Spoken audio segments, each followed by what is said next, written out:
এইযোৰ ৰঙা যে কি ধুনীয়া ৰঙা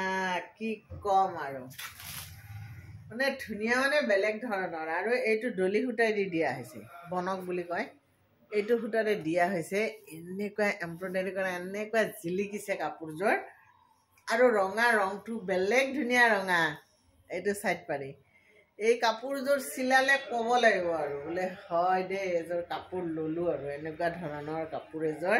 ব্লাউজ পিছত এই তিনিটা থাকিব পাৰ্বতী আৰু মেখেলাখন দেখাব মেখেলাখন এইখন কেনে ধুনীয়া হে এই কাপোৰযোৰ পিন্ধি আপুনি কিবা এটা অনুষ্ঠানত থিয় হওক আপোনাক মানে জিলিকি থাকিব সেইটোৱে ক'লো আৰু এই যে ৰঙা ৰংটো গ্ল'টো মুখত আহিব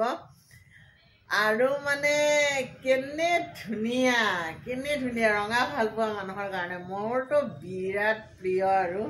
মই বহুত ভাল পাওঁ ৰঙাত আৰু বগা ফুল থকা এই কাপোৰযোৰ মানে বেলেগ ধুনীয়া কাপোৰ এযোৰ বেলেগ ধুনীয়া সেইটোৱে ক'লো বেলেগ ধুনীয়া কাপোৰযোৰ যদি আপোনাক লাগে জনাব বহুত ধুনীয়া হৈছে কাপোৰযোৰ